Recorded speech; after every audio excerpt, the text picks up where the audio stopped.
Thank you for listening to SPN, the Savage Podcasting Network.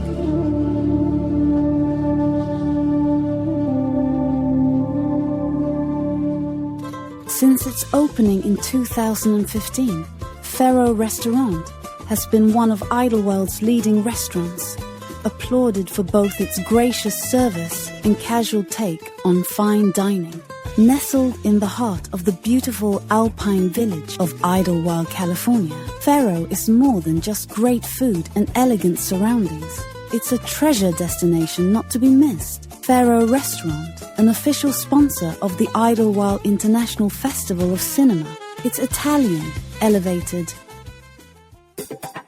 It's cool, it's hip, and it's where Idyllwild goes for burgers, fries, sub sandwiches, ice cream, and more.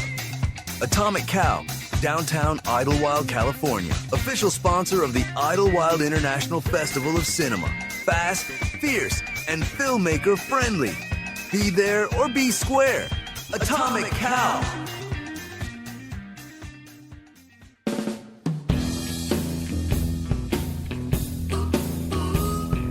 You're listening to The Stephen Savage Show on the Savage Podcasting Network. And now, here's your host, film and television director, Stephen Savage.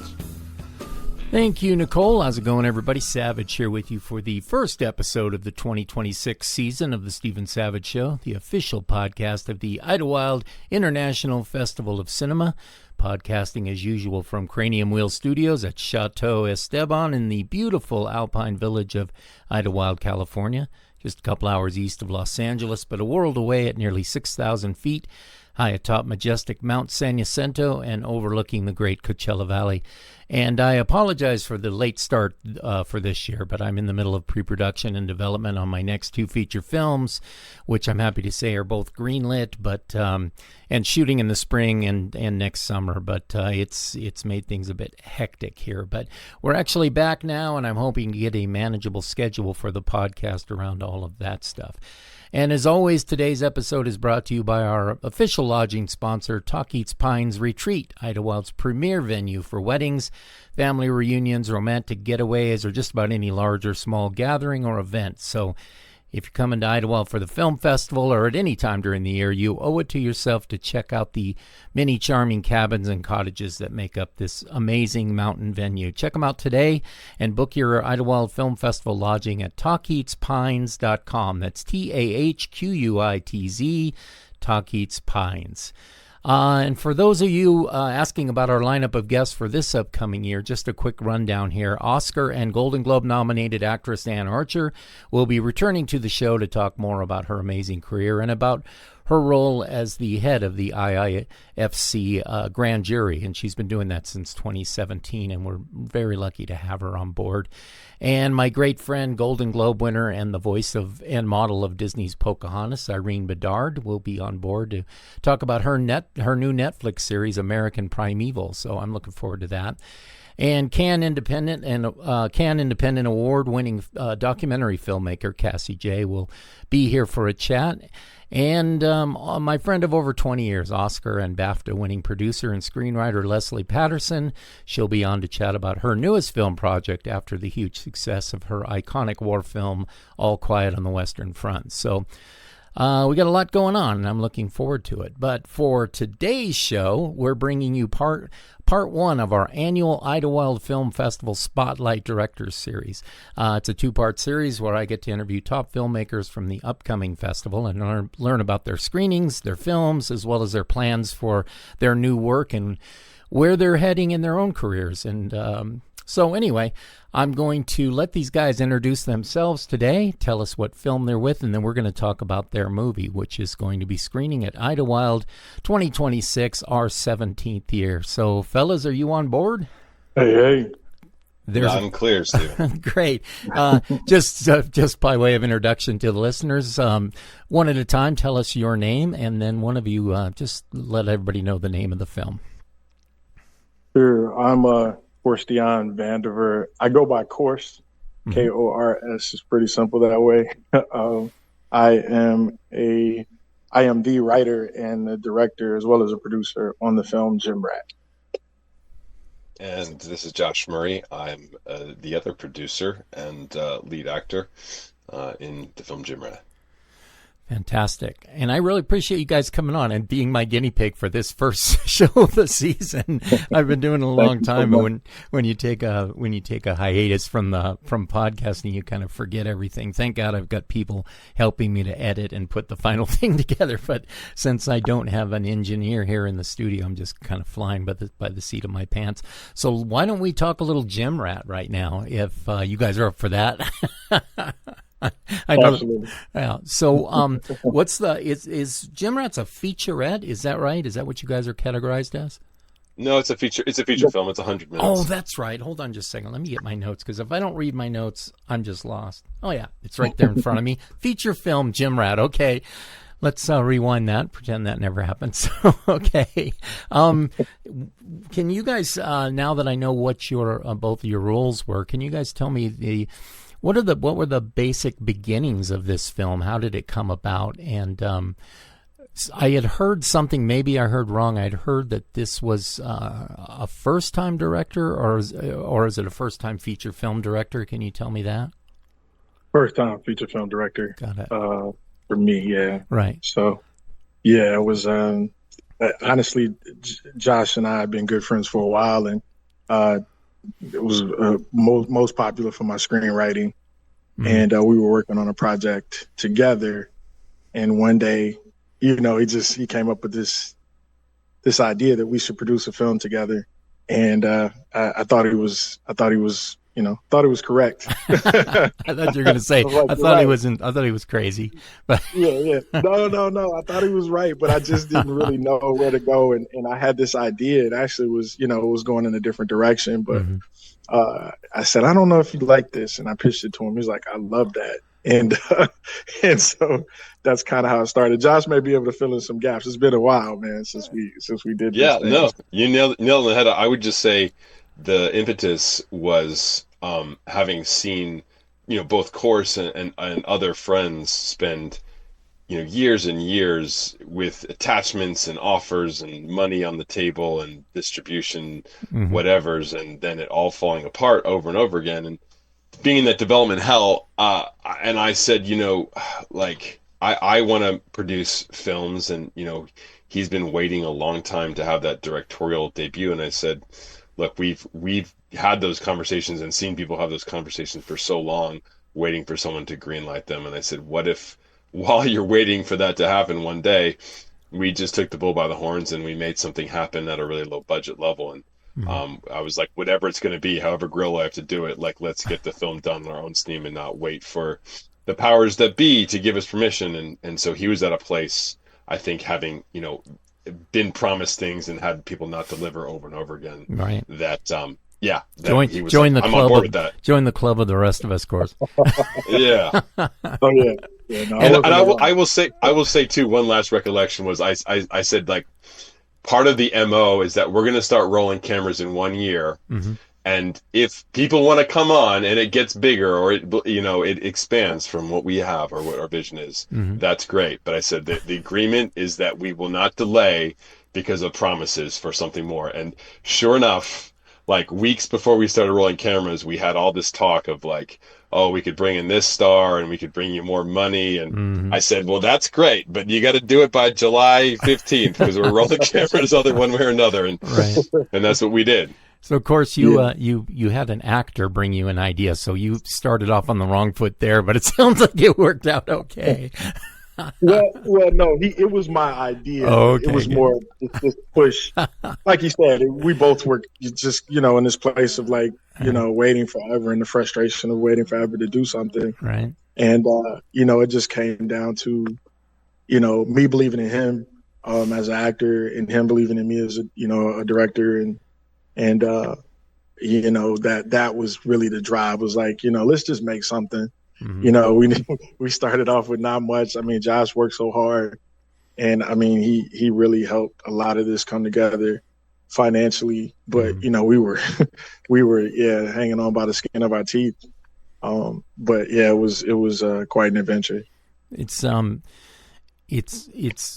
one thing about independent filmmaking is you don't have to wait any longer for studios or big production companies to get your film started. You guys are like me. You've always been die-hard, and it's just once you get your mindset, all that little stuff just becomes little speed bumps. But the true filmmakers, they just get it done. Sounds like you guys just put your heads down and got it done.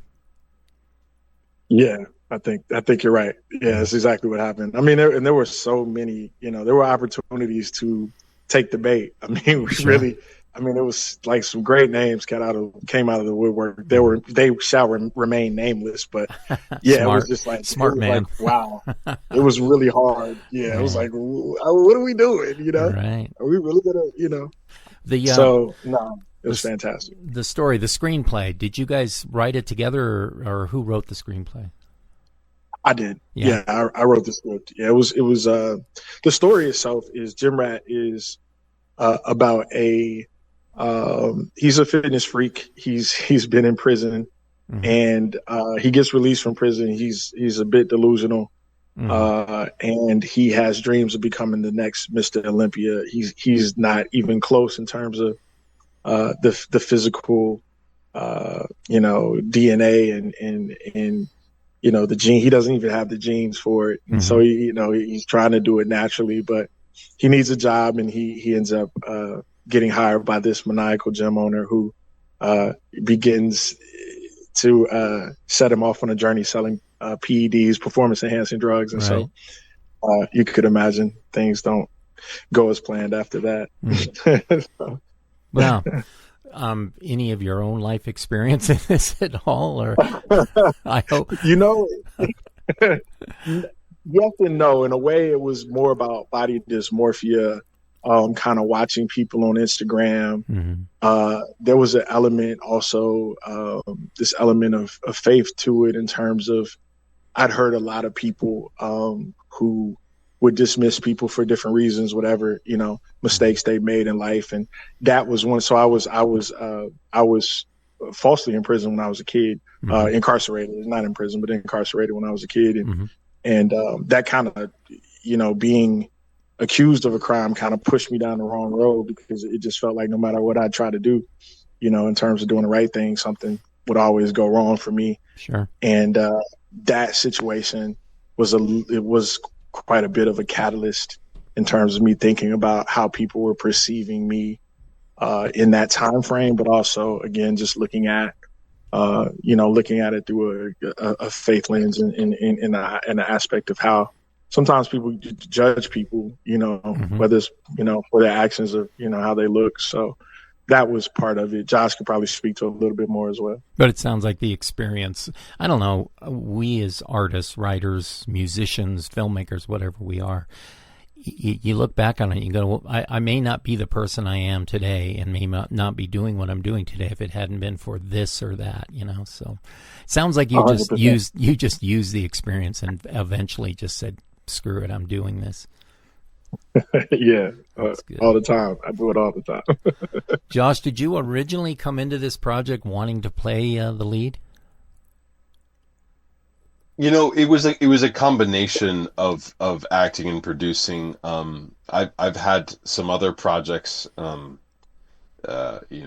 dad has always been writing scripts, and I've had a long time had a vision to produce one of his films, but those are a little bit more ambitious, bigger budget things. And so I had come to the point where I wanted to learn producing, and I wanted to develop that side of myself. And so that was kind of the first impetus, was like I want to produce something, and I want to do something that's accessible. And it was kind of like my film school, to make the film. But as an actor, I also wanted to, use that opportunity to stretch myself as an actor, and also be able, as a producer, to have somebody I could rely on to go the distance for no money. So it was a kind of a combination thing. But Kors also kind of had pitched to me, like, from some experiences and stories that he had read about, crafting a role that would be unique from anything I'd done before, and challenge me in a new way, and really kind of like redefine myself, and to test myself in a new way. So he, Kors also kind of pitched to me this idea of like, having a role that would be something different and unique for me to sink my teeth into. So it was both. Mm-hmm. It's funny, projects that just come along and they just seem right, and it just, I don't know, it's just, to me, feature films are a pain in the ass. I mean, they're so hard to do. Everyone says, well, you know, if you can do a short, you can do a feature. And I've known a lot of people made a lot of shorts and never had the balls to dive into feature. So congrats to both of you guys for diving in. What's your, what is both of your backgrounds? Of course, what's your resume look like? What have you done? And I want to get into Josh as well, and then I want to talk about where you guys, because you're talented filmmakers, I want to know, just find out where you guys are going, where you think you're headed for not just this project and where you want it to go, but in your careers in general. So let's go ahead. Yeah, I've been in this industry for quite a long time now, over 2 decades, and so I started in the music industry, jumped from that, ended up getting an opportunity with the screenplay I wrote. It was like my first paid gig, and and I ended up working for a Stars show that was a Martin Lawrence production, and it was something I stayed on for a while, for 4 seasons. Was in editing, and then worked my way up to camera, and then I was doing BTS directing, and we started writing sketches for a 5th season, and then the show ran out of money. But I had all these opportunities, and I even had done some directing for the director, and had done some commercials and some pilots and different things. So I was getting a lot of directing experience, and even a little bit of money, which was great. After that, I jumped into screenwriting a lot more, and I ended up getting an offer with Sony Columbia, and it was really fantastic. But I found myself unhappy with the deal, and went independent. Met a guy named Nate Parker after he read a script that I wrote, a rewrite that he was on, and wanted to meet me. Ended up helping him with some projects, and he ended up getting $1 million to do his first venture as a producer. And he was the lead actor in this film. After that, he asked me to produce on a film called, we produced a film together, a short film called Lou, which was kind of my claim to fame. It went everywhere. It was winning tons of awards. And after that, he asked me to produce on a film, The Birth of a Nation. We, went into doing that. I ended up, doing all kinds of stuff on Birth of a Nation, even BTS producing, and did script notes for Nate. And we ended up winning Sundance, and that was amazing. Won Sundance in 2016. That film sold for a ton of money. It was like the highest selling film in Sundance history at that time. But the film had carried a lot of controversy. I ended up, riding that wave of controversy into The Office of Phantom 4. David Goyer took a liking to me, and a late producer, Kevin Turin, who was amazing, known for Euphoria and Malcolm and Marie. And they ended up becoming executive producers for a project that landed me in a couple studio deals, and landed me a Marvel star as a lead, a couple Marvel stars actually as leads, and that landed me like a writer, producer, director deal with a huge studio, but and a couple $1 million MG and some other stuff. But it was just always in limbo, either waiting for this Marvel star not to shoot Avengers 18 or what was happening. And Josh, was in the wings. We were rewriting his dad's script. Actually, his dad had really taken a liking to me, and Josh has shared some of my skills with him, and he wanted me to do a rewrite. So we were working through that rewrite when we started talking about Gym Rat. And so, yeah, that's kind of the short. But I've written for a lot of Oscar winners, and did the Jamie Foxx project, and written for the producers of Loving. I did a film for them, their new project. Hasn't been released or shot yet, but I ended up writing behind the scenes for a lot of people, just undercutting a lot of big WGA writers. I'll take a smaller check, which is still a pretty good check, right. To write, and I write really fast. So I end up, turning over a feature in a month with the rewrite, month and a half, and so I can write really fast. And so that's been a blessing for me. So that's kind of the short of my story. It's a lot longer, but What I listen to when I hear that story, and it's so much like a lot of great filmmakers that I know, both very successful and those on the way up, but it's just you used your opportunities in the correct way, just not just making contacts, which is important, but just seeing the opportunity in front of you and taking chances. That's what it's all about. I teach first year directing at AFI, and I tell everybody, what does Brad Pitt says in Moneyball? Adapt or die. That's how careers are made. It's amazing. Josh, how about you? What's your story, buddy? My story. Well, my story kind of started in outside of my growing up reading my dad's scripts. As a kid, he was writing spec scripts since before I was born, but I had an appreciation from film, but never an intention to be in the industry. And when I was in college, I was dealing with some tough, degenerative, like some chronic health issues that were really affecting my life in a lot of ways, and also just some emotional struggles and kind of finding my way in life. And I just had this kind of strange urge to just explore acting, and I was studying cyber and computer security, CIS, IT stuff, and I went to an audition for a short film in my area on the East Coast, and ended up getting this little part in this little short film, and that was my first experience in acting, and it kind of set off a series of events for me of exploration and taking on challenges, and it became a really great outlet for me, both as I was not able to do, some of my other hobbies like fitness at the time because of my health challenges, and also like a vehicle for me to kind of wrestle with life and my humanity and like discovering myself. And over a course of a few years of kind of obsessively studying and trying to wrap my head around it, I got to the point where I was starting to get some opportunities and some affirmations from people that I should do it more seriously, and that's when I decided to produce my first short film, which I don't know if you know this, Stephen, but it was called The Soliloquy, and our first real film festival was Idyllwild about 13 years ago. I remember. That was a great experience for me, man. It was really, really cool to get into the screen in front of an audience, and people were so supportive and encouraging there, and that was a cool experience. And I think it was right around that time, maybe like the year before that is when I had really launched out and decided to pursue acting professionally. And it was about 6 months into that journey of kind of quitting my full-time job and not having any work that I booked my first big project, which was Killing Lincoln. And that was executive produced by Ridley Scott and Tony Scott. And I had an opportunity to work with some amazing people and get a lot of like wind in my sails from that. And then, getting my experience with Soliloquy really kind of set in motion kind of the fascination and the passion about working with the team, the collaborative part and the creative part of putting the film together, and all the different facets and learning all the different aspects of filmmaking. And I kind of continued down that road of collaborating with friends over the years, making stuff. And it was, like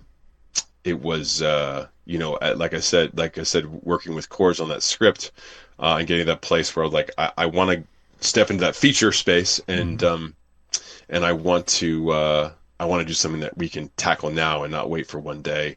That I decided to move forward with something, and that's what led to Gym Rat. And it's funny that it ended up being about fitness, because that was something I kind of got into acting, was one of the things it was replacing, was I couldn't do sports and couldn't work out.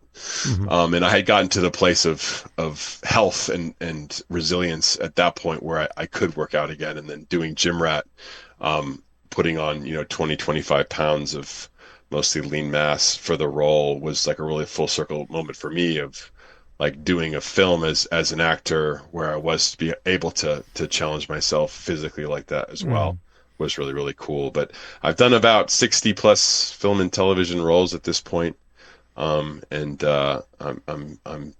really excited about some of the opportunities that are lining up in this coming year. It's funny, Josh, you bring up soliloquy, and it's just, when I saw that, I don't even remember how many years it is, but I saw you and I said, I want to work with that dude. I'm going to cast him in something. You just got that movie star look, you know. Anyway, just a side note there. I appreciate that, man. You guys are screening. Do you have 1 or 2 screenings at Idyllwild? 2. I think we're like on a Thursday, and then there's the closing night Saturday. Yeah, that's great. That's what I thought. I knew you guys were near the end, which is great. It really packs in. Of course, you're taking this film where now? Is Idyllwild's not your first? This isn't the premiere, correct? No, Yeah, no, we were in Virginia. I know we have yet to be announced. There's another LA festival coming, and yeah, we're just we're looking at distribution opportunities, and just really trying to get the film out there, and looking forward to what's next. Honestly, Yeah. I'd like to see what's next too. I'd really love to make something else, but you gotta get this one going, and hopefully more money comes and another opportunity comes with it. So yeah, well, this is I don't know if you guys know, this is the first year Idyllwild is moving into festival and film market. So we have distributors coming up. We've had them in the past. We've sold films, but it hasn't been one of our main focuses. But now film festivals are going to be changing a lot over the next 5 years, I think. And a lot of people just don't want to go to film festivals anymore just for pats on the back and whatever. They're going to sell their movies, especially with you guys. You're seasoned filmmakers and you've got a great product. And so that whole thing about people putting aside a budget and saying we're going to go to 15, 20 film festivals, and it's like, well, nowadays, filmmakers are going, what's the point? I mean, we're here to sell this movie and make move up the ladder in our careers. And you guys both have experience now in working on bigger projects and stuff. So I'd be happy to make sure you guys get in front of the right people and introduced and everything. Because, I like to see good filmmakers, take off. It'd be great. So that's it. Thank you. Yeah. Thank you, Stephen. Well, we have had a marathon 7-year journey from script to screen here, and Right. We are very eager to get the movie out there to the world so that everyone can get access to see what we created. Yeah.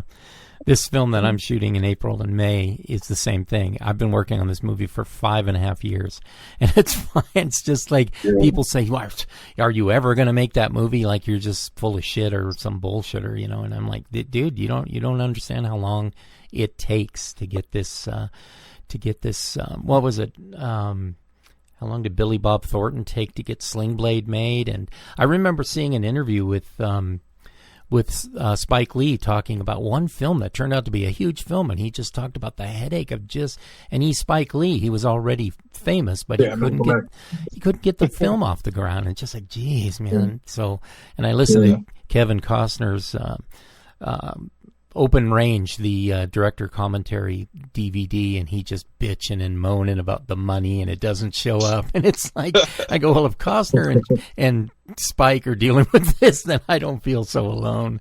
So, good. Yeah.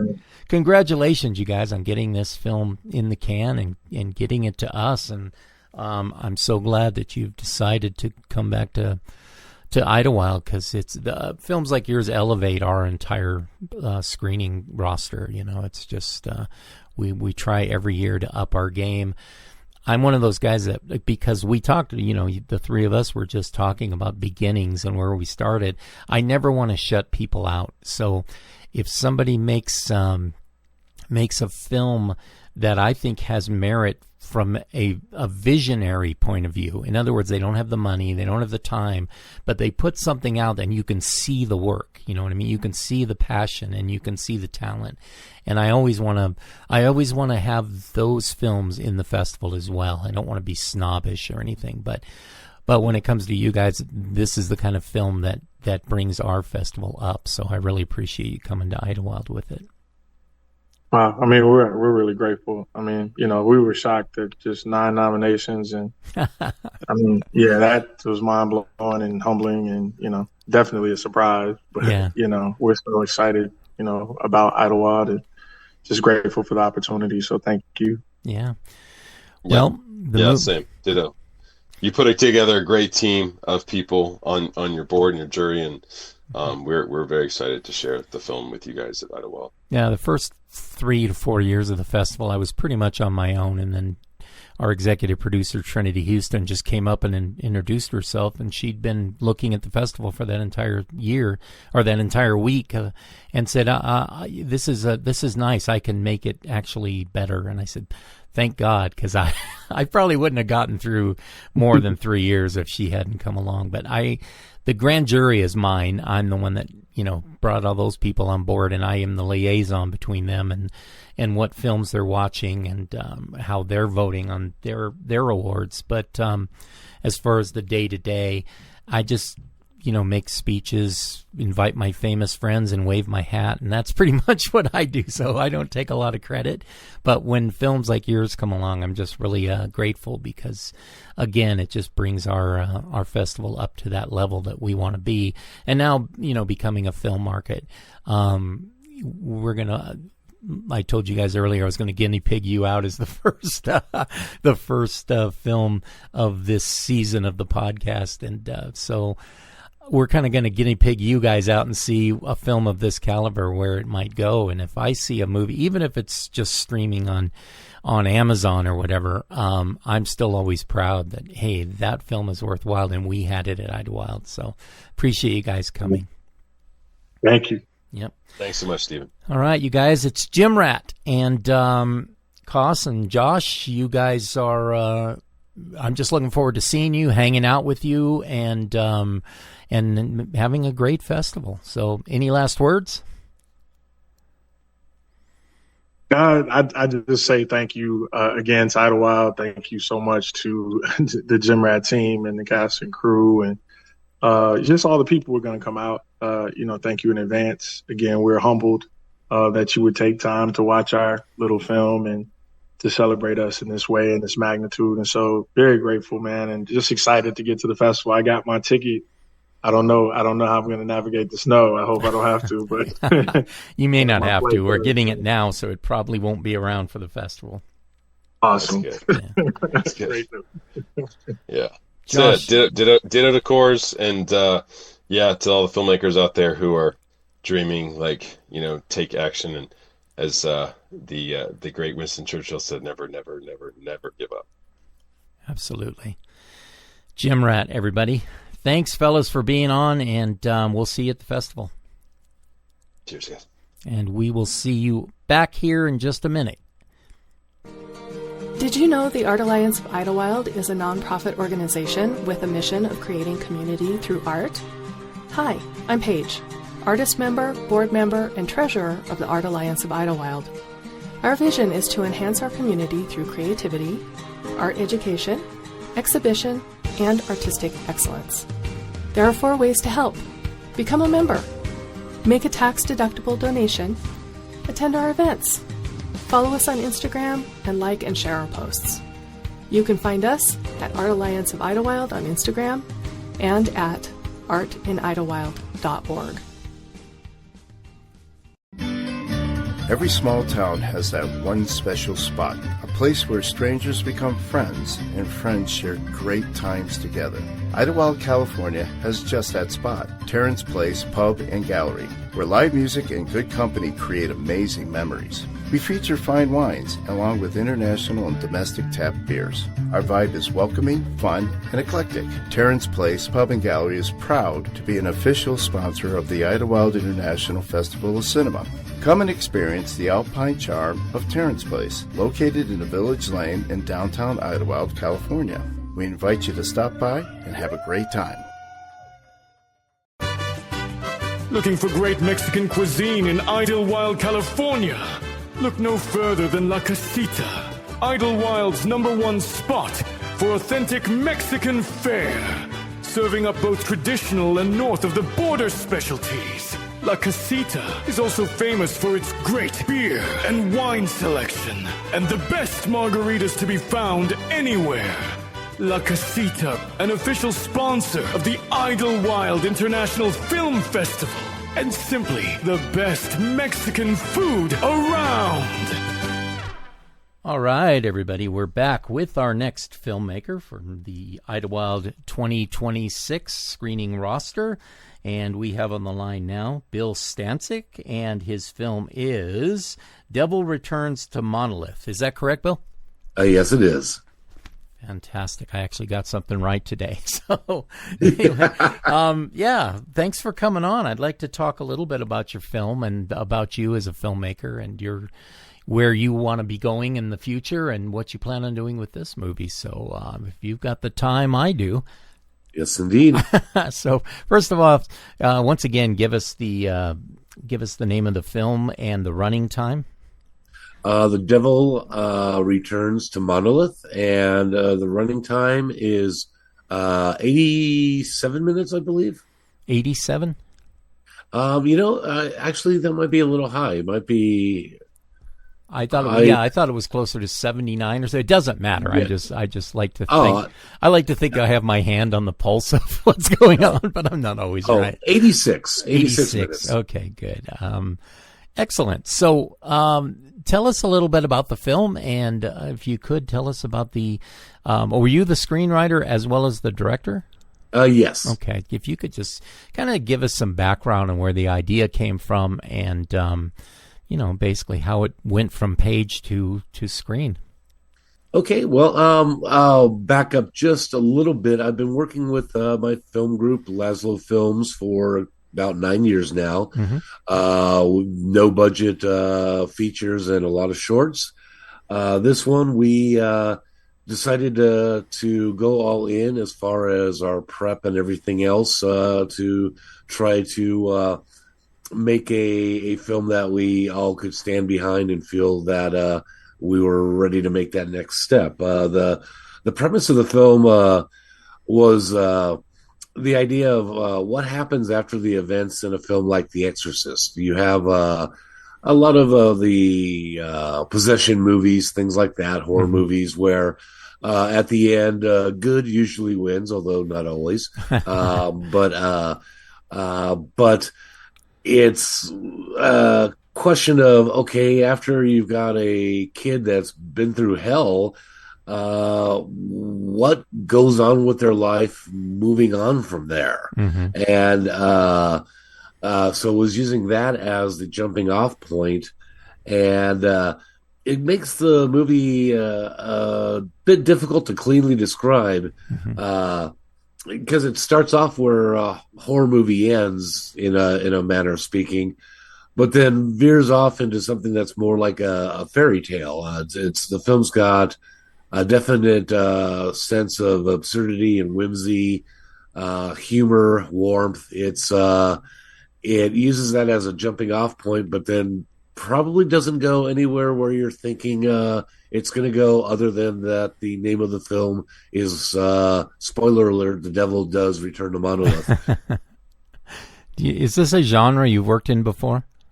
Yeah, we primarily have done comedy and comedy adjacent, like comedy horror, comedy science fiction. When you're doing no budget films, pretty much the only things that you have to work with in your favor are actors and words. And so everything up to this point has been very word driven, very actor driven. This one, while that still could be said, it definitely was something where we wanted to break away from green screen, break away from kind of a more assembly line approach. We wanted something that had a little bit more of a kind of folk art sort of flavor, something a little bit more outsider-ish. Mm-hmm.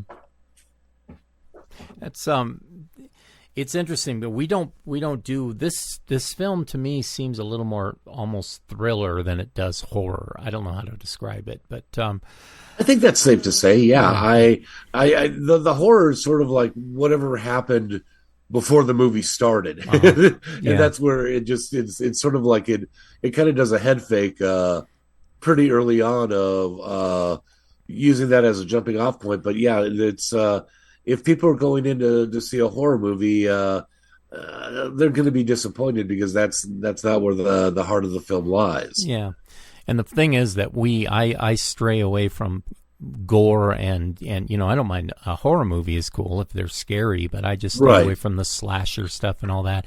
And I tell my team it would have to be an exceptional movie. It'd have to be a Silence of the Lambs for me to take it on because I'm just not into it. But this movie, it just seems a little more, like I said, it's more thriller-like, and it's almost got, to me, I don't know if you as a director what your influences are, but it had kind of a Hitchcock kind of vibe to it.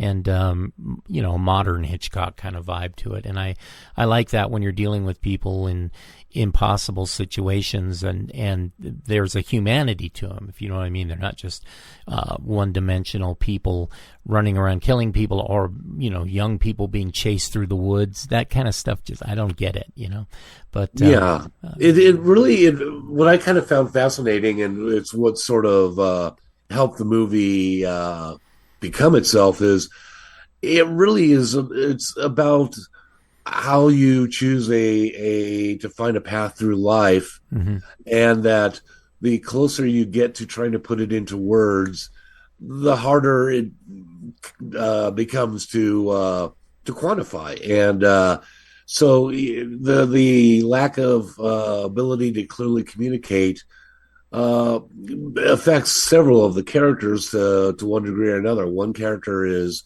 close to mute. Another speaks only French. You have this group of people that are all. I kind of keep coming back to almost like the old cartoon, the Christmas cartoon with the Island of Misfit Toys. Right. It's this group of people that they're trying to find their way through a world that's changing together. In this film, it has some obvious Wizard of Oz allusions, and but also Easy Rider, and it's sort of by taking place in 1959. It's really kind of in the spot between the ruby red slippers and the American flag motorcycle helmet. It's that the kind of, there's an entire history of what America seemed to be between those two films, and I found it interesting to make a film that's taking place in the middle as all these changes are now really kicking in. And the film, I see it in a lot of ways. It kind of plays like a fable. The film, when it opens up, you're starting at the kind of the demolished remains of the farmhouse, the barn that the film predominantly takes place in, and you can lift up through the clouds into the heavens, and you're kind of then seeing it from this almost an unreliable narrator. You get a lot of purposeful incongruities of, like, in one of the sermons, one of the characters looks at his watch, and it's obviously it's a digital watch, and that didn't exist in 1959. But the idea being that this is sort of being told from the point of view of someone or something looking from back onto something us mere mortals, where we obsess over accuracy and time, and it's actually being seen through a bigger picture, if that makes sense. Where do you see yourself on period pieces? Is that something you enjoy? Or I love, part of that is I'm 61. I just started making films in the last decade. Always loved films, wrote screenplays when I was younger, but frankly, if I had pursued it at that time, I don't think I would have really had much to say. Maybe it's being a late bloomer, but I'm now at an age and have lived enough of a life. I've worked in my career.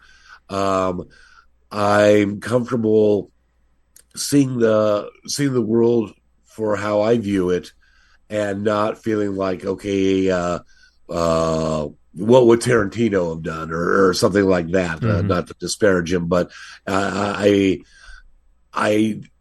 don't think I would have been had the opportunity to be a unique voice if I had pursued it 30 years ago.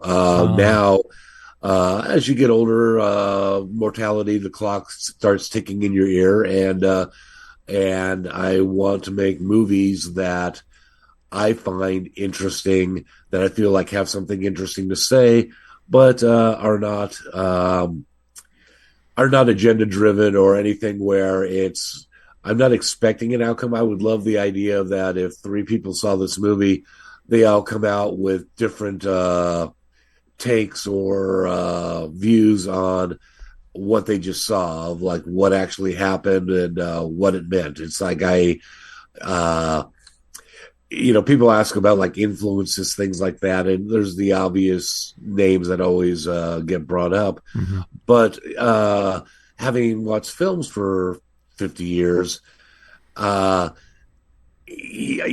discovered that influences end up being like little bits of a movie that you half remember, but there's a scene or a moment that's stuck with you. And some of those things mean more to me than a specific director or writer, that there's just this sort of stew that has been being on the stove for half a century, and it's a potato here and a carrot there.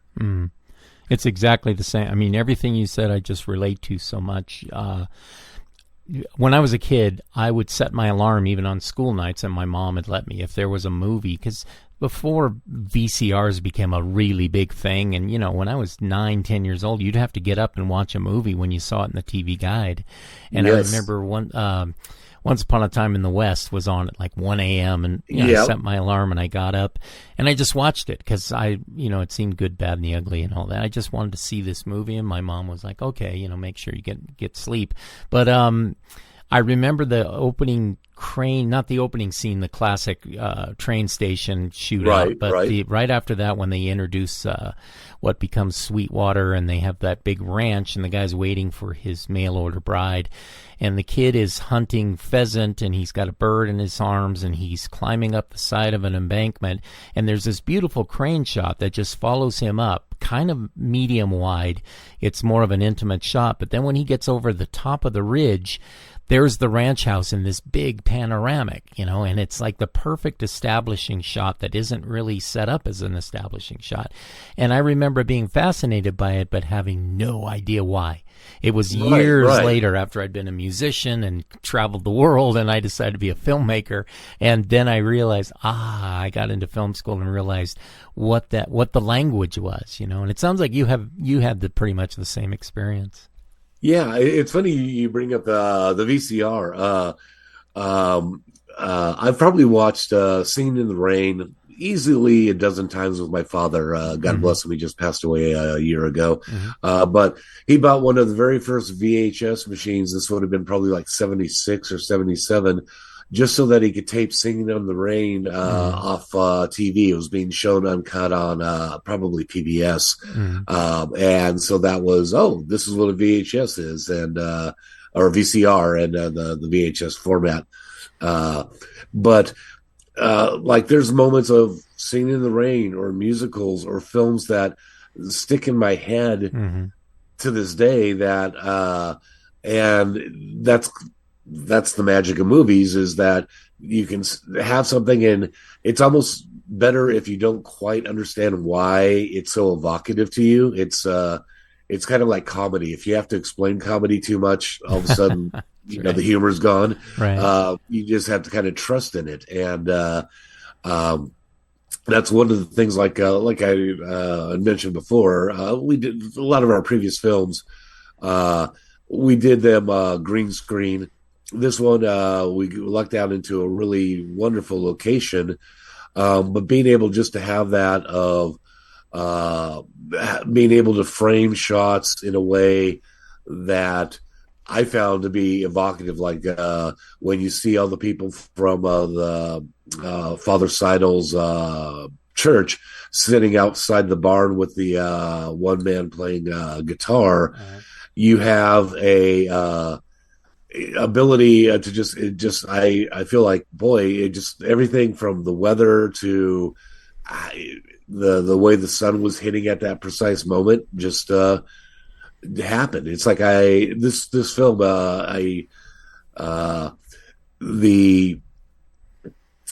was filmed basically in 2 days of location. It was fast. I'd love to do a little bit more intricate camera work, but when you have that kind of a time constraint, you can't spend 30 minutes getting one shot that lasts 5 seconds on screen.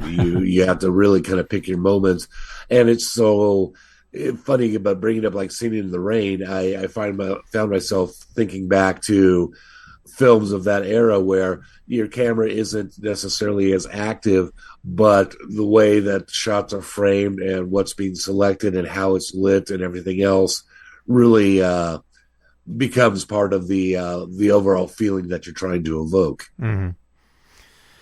What made you pick Idyllwild this year, dude? We're so happy to have your film. The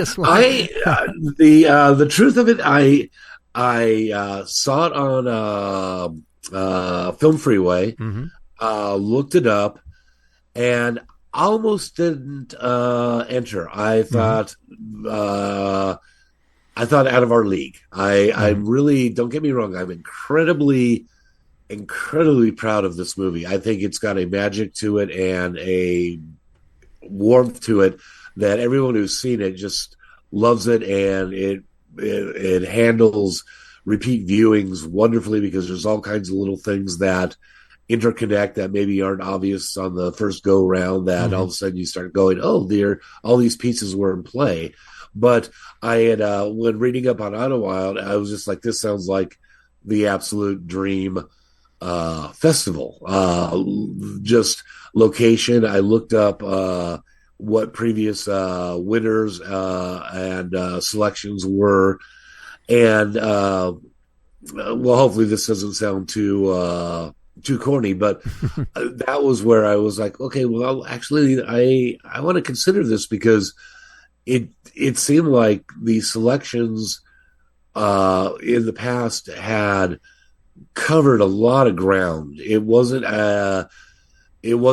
like a lot of the festivals, they become very narrow niches of film, and to the point where you have your horror festivals, or you have festivals that there's a certain sliver that really they're responding to. And this reminded me of the stories of, reading about the film festivals in the 90s and that era, of where it's like almost anything can happen. And so I was like, okay, I gotta try. I'll kick myself if I don't try. Well, first of all, I mean, it's like, it's an amazing compliment to us that we're going into our 17th year. And I'll tell you a story. I went to get my first writing, my job with Yellowstone. I became a staff writer, and we were just doing spec scripts for following seasons, things like that. But I went in to meet Sheridan and his crew, all very cool people. And they had my resume all printed out nicely. And the first thing that Taylor said was, you own the Idyllwild Film Festival? And I said, of all the stuff on that page, that's the thing that you hit on. And I was actually really proud of that. It's come a long ways, but we're never going to. First of all, I decided early on I wasn't going to run a theme-based film festival. We're going to open it to everybody. And also, when it comes down to it, great films elevate our festival, so we have plenty of those. But I don't want to lose that. The filmmaker who's making a film on a budget, who doesn't have a lot of time, who doesn't have a lot of resources, but the passion is there. If I can see the passion and I can see the talent, I don't need to see a $5 million movie to want to screen it, you know. And so we get a lot of filmmakers who bring a film to us and say, geez, I didn't even think I would make it in. And I'm going, well, why not? It's a great effort. Why wouldn't you make it in? But I get it. This is our first year as, filmmakers film festivals are going to change a lot over the next 5 years. And, right. So going into the film market business is our next thing. So we've always had distributors up, but now we're really focusing and spotlighting, the films at our festival and getting them in front of distributors. And that's, I think that's where the big change is coming. And as I said, people aren't going to film festivals anymore just to spend money and get pats on the back from other filmmakers. People want to sell their product and get it out there. And, so that's our plan, but films like yours are just that's our bread and butter, but it's also the backbone of us, you know, because if we've had a few studio films in the past, and big, huge European films that got international release, and they're all great, but they're not our main focus. Our main focus is independent filmmakers who are kind of building their careers and giving them a voice. Let's see where we can take it. So, how many screenings do you have at the festival? 2. We're on Thursday and on Friday. Oh, that's great. Weekends are the best, man, because it really starts packing in. So I'm glad you did that. What are the times? Do you know? The Friday one is 6:00 at the Rustic, mm-hmm. and we're gonna be putting little flyers out. Joe Zumba, my partner and the lead actor in this film, contacted the theater. We're going to upfront pay for 100 hot cocos or small popcorns for first 100 people who show up for the movie. Fantastic. So we're just looking at this as this is a once-in-a-lifetime experience. We've been to some festivals before, and some nice experiences, some disappointing experiences. Mm-hmm. But everything about this, from the fact that you're having specified areas at the start and end of the day where people can meet up and mm-hmm. talk and share, that's phenomenal. That's something that we're really, really looking forward to doing. And I mean, at this point, if I had more money, mm-hmm. I'm not sure how much different the film would be, other than maybe a couple of showy shots or something. But this is the first film where I feel like that is exactly what I wanted to have on screen, and that's an amazing feeling. That's usually, especially when you're dealing with the no budget world, there's always things where you're like, oh, it would have been great to have a location instead of a green screen or this, that, or the other. But this is one where for every mistake that happened or something that went wrong, mm-hmm. something really serendipitous happened that ended up with an even better result. And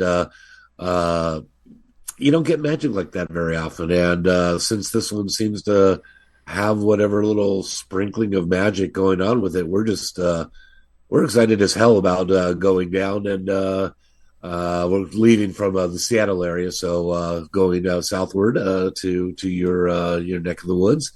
And I just I think it's going to be an amazing time. I've kind of already started going through the listings to see other movies that I want to make sure to capture, and I'm sure there's some that I don't know about, but I'll have a conversation with somebody and there and be like, oh, got to catch this one. And that's my goodness, it just that's sounds like a wonderful way to spend several days. There you go. It's known for its camaraderie, and we have 5 stars across the board on Film Freeway, and everyone says the same thing. It's just like you really feel like you're connecting with other filmmakers and with the film industry when you're at Idyllwild. So I'm happy about that. So the film is The Devil Returns to Monolith. Bill, thank you so much for coming on, and I'm looking forward to seeing you at the festival. I look forward to meeting you in person. and we will be right back.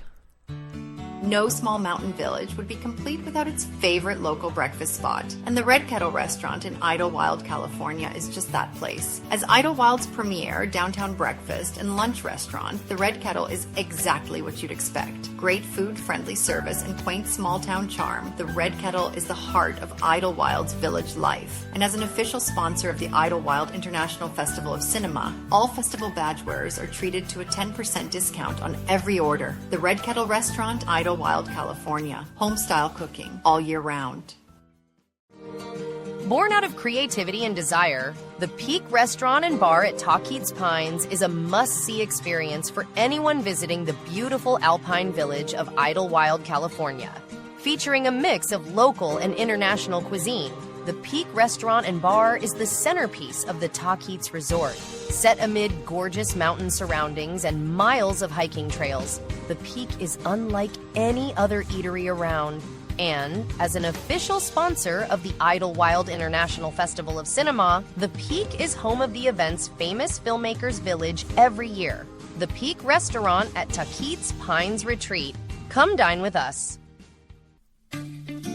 Idyllwild, California is known for its many quaint shops, but none is more quaint or special than Shala Tea Company in downtown Idyllwild. With a wide variety of regional, international, and exotic blends to choose from, Shala is more than just a tea shop. It's an experience for the soul. As an official sponsor of the Idyllwild International Festival of Cinema, Shala Tea Company offers a discount for all festival badge holders. And what film festival journey would be complete without just the right tea bag in your travel cup? Shala Tea Company, Idyllwild, California. Experience it. Woodland Park Manor, one of Idyllwild, California's best-known and beloved lodging destinations, is a rustic treat for the casual overnighter or vacation traveller. With its many unique rooms and cottages and that special hideaway feel, Woodland Park Manor gives new meaning to the word relaxation. Nestled among the tall pines and centuries-old oak trees, the manor says Idyllwild the moment you enter the property.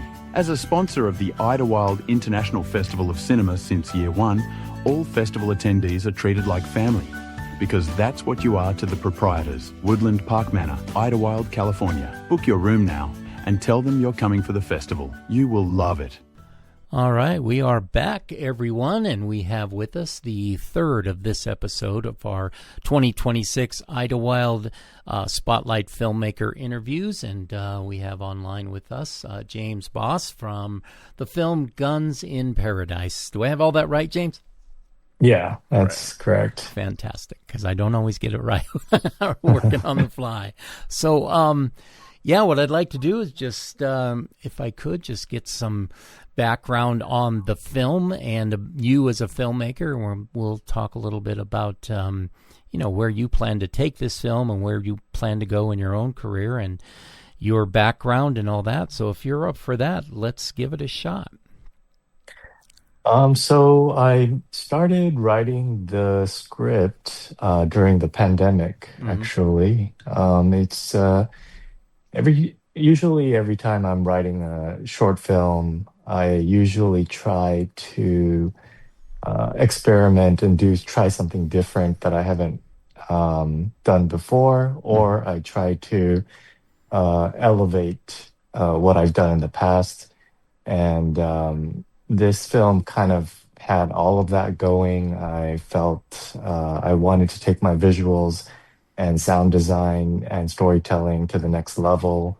I also wanted to challenge myself in that I was trying to fit a feature film story within a 30-minute short film. So I was trying to squeeze that in there. And just work with, new actors. I usually work with the same actors, but this time I worked with a completely new cast. And yeah, just trying different things. So if you could, just for the listeners, give us a little synopsis of the film. What's the running time?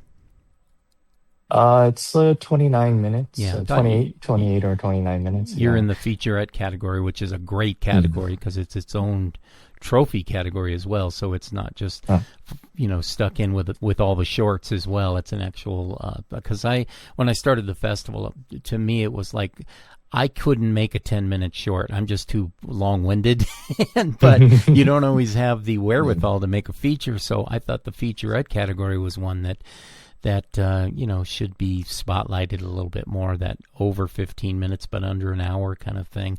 And man, we've had some great films, including yours, in the festival in that category. So thank you. Yeah, so just give us a brief synopsis, and then let's talk about the basic beginnings for the idea of the screenplay. You wrote the screenplay as well, right? Yes. Yeah. So the story revolves around a young female who is a writer, and she works in a DVD room. So it's not a DVD store; it's a DVD. It's called the DVD room, and in Korea they have these places where they rent out DVDs to people, and they take the DVD and they go into a room. It's a mini home theater system, and with just a couch and like a little home theater kind of system. And they go in with their friends, or they go on a date, and they watch a movie and then come back out, and they could rent another one, or they could just leave after that. And I was very intrigued by this kind of business that they had, the business model that they had in Korea, that they don't have anywhere else around the world. But I was also sad to see it go out of business, because it was a very popular thing about 10 years ago when I first went to Korea, and now they're all pretty much out of business. And when I built the movie set, I actually was able to find a bunch of DVDs easily, because all of those places were going out of business, and they just had they had a bunch of leftover DVDs. So I ended up purchasing a bunch and using it for the movie set. And so we go into this girl's imagination, and she's dreaming about this, assassins, kind of a Bonnie and Clyde, and how they tragically fall in love, and kind of have this love story, just her progression as a writer, and showing her aspirations, her dreams, and her writing process as well. Yeah, I kind of have a love-hate relationship with my own desire to see things come back the way they used to be in DVD and VHS stores and things like that. Yeah, it's really nice to be able to just, conjure up a movie on a streaming service. But there is something, that's why I collect vinyl albums and CDs, it's just the way it is. But it is sad, but in a way you understand it. Some things you just have to let go of. But did Korea give you any more influences for film, feature film? How was that experience as a filmmaker going to Korea? Well, one of the things that I really like about working in Korea is it's a small country, and so everything is close by. If you need something, or you want to location scout, you could just pretty much find everything within a short distance. And so that convenience was really good. It's always helped me out. And sometimes, the crew would forget something, or, we could just go right out and grab it. And it's a very convenient place to film, and everybody's very fast paced. So you get a lot done. And also there's a lot of talent in Korea. I think I was very fortunate to be surrounded by a lot of talented people who gave me a lot of inspiration and just people that I could help out as well, and people who would help me out. And so there was a kind of a give and take relationship going on where we would all kind of support each other. I've always heard from people who've worked in Korea in the film industry that it's one of the most film-friendly countries around in the world, which is pretty cool. Yeah, and it's like working in small towns as well, because people aren't. When you walk into some place and say, "Hey, I want to use your shop in my movie, would I be able to do that?" They don't instantly go like they do in LA or whatever. Well, are you all permitted, and are you able to afford this budget? And it just turns you off. Whereas if you work in smaller towns, you walk in, we're shooting a movie, and they're actually excited to have you there. Definitely, yeah. I don't think I ever had to get a single permit when I was in Korea. Usually if the police if the police do come, they'll just say, "Oh, what are you doing?" And you just say, I'm filming a movie, I'm almost finished," and they'll be like, "Okay, no problem." And that's nice. That's really it's not a big deal, and people are supportive. Yeah. Do you have other films coming up that you're going to be shooting there? Well, I am writing on some feature films, and but with feature films, it's a very long, tedious process. So we'll see how it goes. Yeah, right. It's funny that when I don't know, I worked in my very early in my career. I worked in the UK on some films, and when you get down to the filmmaking process, it's almost like you don't really change worlds. Every country has its own little slight ways, but in the end, it's what's going into the lens and how you make that better, But when you were talking about talent in Korea, is it crew talent mostly, or what? There must be some amazing acting talent there that you had access to. Yeah, definitely. I think that I would say that all Korean actors are trained in theater. So they do have a lot of control when it comes to their vocal body, like developing characters. They have a very good sense when it comes to that. Usually when you're working with theater actors, you have to help them get as relaxed as possible, because they're normally used to performing in front of an audience, so they're kind of projecting themselves. They have to hit that back row of the theater, and you're saying, "No, the microphone's right here." Exactly. Yeah. So as long as you could get your actors to relax and get really comfortable, then I think, generally speaking, you could get very good performances out of most of the actors. Yeah. Do they have acting schools there, or do the actors just really learn in theater? Is it professional theater, or do they have a community theater sort of aspect to the culture there? I guess you could say that there are 3 main universities with acting majors, and pretty much, 95% of all of the popular or famous actors have come out of one of those 3 universities, and it's extremely hard to get into those places. And the training is rigorous. Once they get in there, it's just probably like 18 hours a day nonstop, acting curriculums. And yeah, it's a different system than the rest of the world, right? I would say. Yeah, because like I said, in the UK, they have 100 different really prestigious acting schools, and but the problem is, I don't know what it's like in Korea. I would imagine it's kind of the same, because the film industry is rather small in the UK, and you see movies.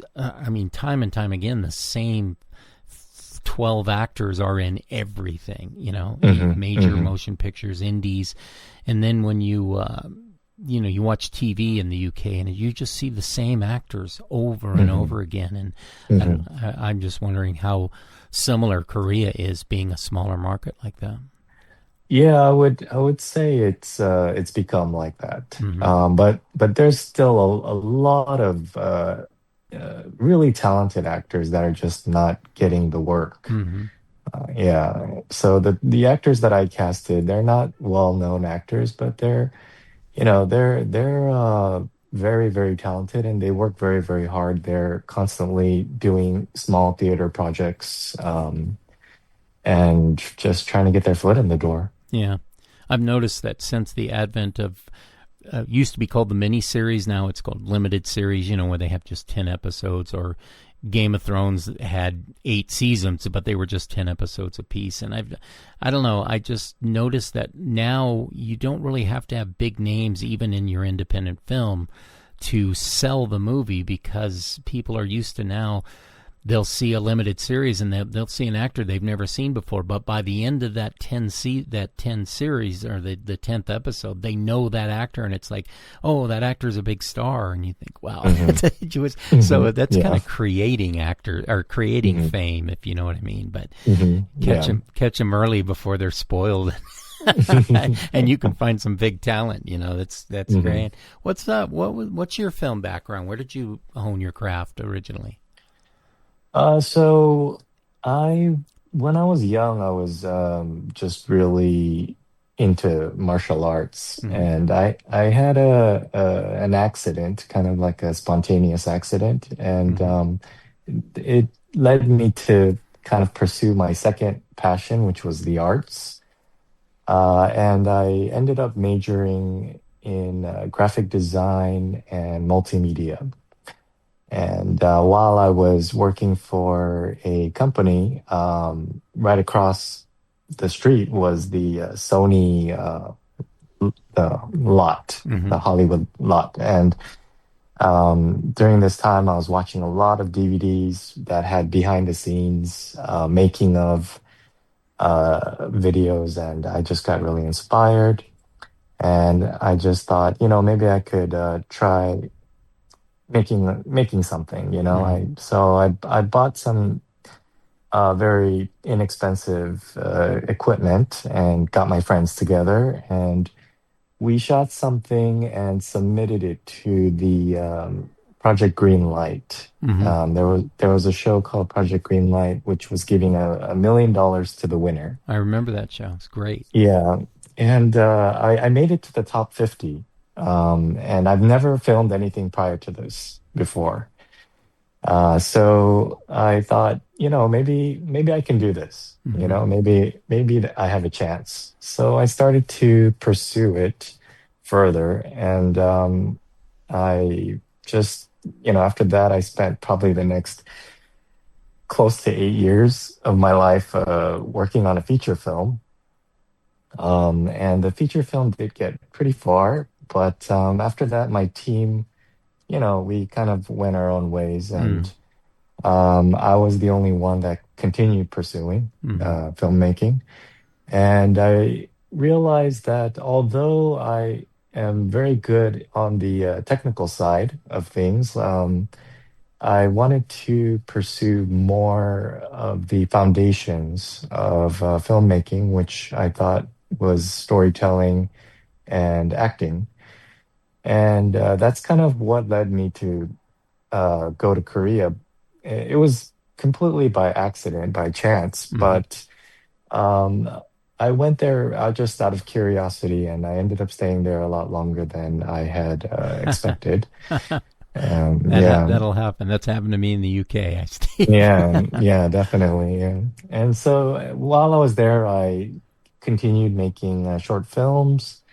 And I made another feature, very low budget feature there. And then after that, I made this featurette, this short film. Yeah. Did you speak Korean when you got there? Barely. Probably at a kindergarten level. That must have been a little tough. Yeah, it was tough. I pretty much dedicated full time 3 years of my life just learning the language. Right. And finally got good enough. Yeah. It's tough to make a movie if you can't communicate, but definitely, yeah. That make it a little difficult. What days are you screening at the festival? Saturday. It's the 5 p.m.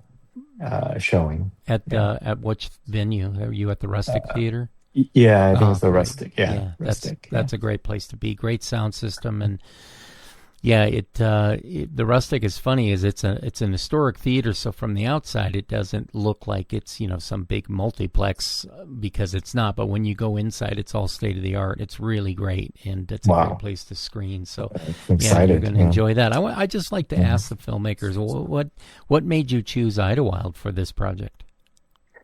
I've seen it. I think in magazines. I've seen it online. It was on my radar for quite some time, for quite a long time, and I just I wasn't exactly sure if my film would fit the lineup, but I just gave it a shot, and I'm so happy that I'm part of it now. Yeah, it's amazing. Yeah, it's I was talking to one of my earlier interviews, and we were talking about what makes Idyllwild special.